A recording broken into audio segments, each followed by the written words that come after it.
currently a student attending California State University, Long Beach. I've been assigned to do a research project on environmental injustices around Southern California, and I've decided to focus on freeways on environmental inequality. I decided to highlight the issue regarding freeways on environmental inequality as I grew up in South Central Los Angeles and where this issue is very common. I am here in the street of 31st and ran by the 110 freeway, which is in the middle of many homes, schools, and clinics, which I'm standing right in front of right here. And it's a daycare facility here.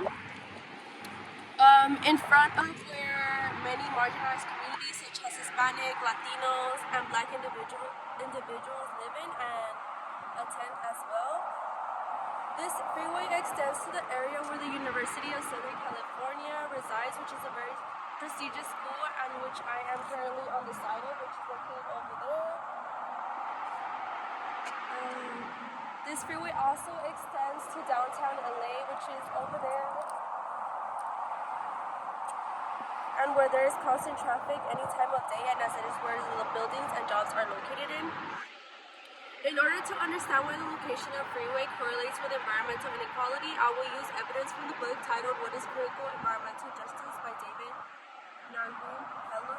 Through the first chapter titled Critical Environmental Justice Studies, he discusses that in the early 1970s and 1980s, the environmental justice movement confronted a range of toxic hazards as they were located in where communities of color reside, which can be similar to freeways being a toxic hazard. Through his book, he describes that environmental inequality is a situation in which a particular social group is disproportionately affected by environmental hazards.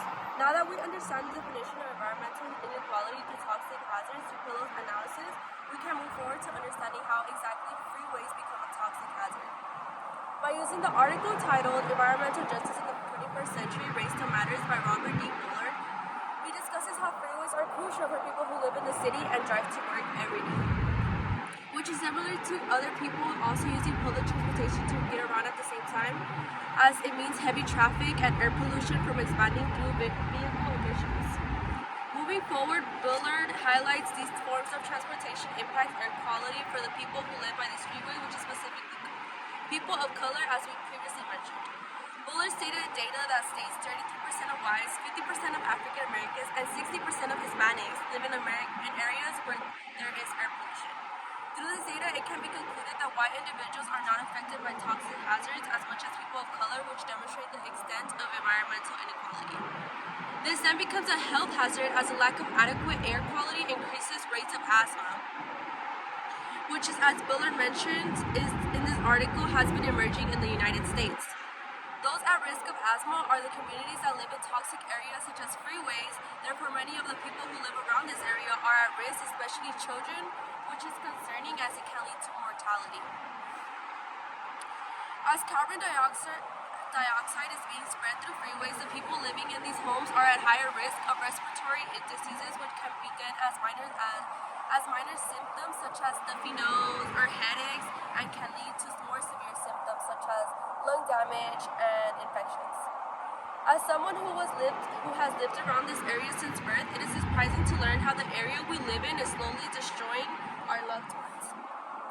Which is sad, as the people that live here have no choice but to continue suffering, as it is their only choice of affordable housing, as they do not have the financial means to live in a safer and healthier environment.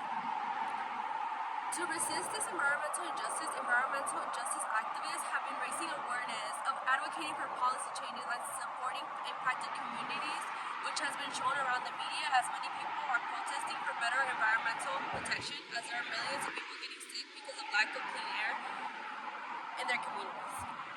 It is our responsibility to take action in supporting this environmental justice by reducing emissions. For example, if you are making a short trip, it is better to walk than drive, or by reducing unnecessary car trips that are not very important. And most importantly, you can take action by talking to representatives or local council to demand for clean air. It is important to spread awareness of this issue, as the voices of the people in this community are not enough to make a change in our system. It is important to make a larger change through voices all across the world, as there are other communities that are also being affected by living around other toxic hazards.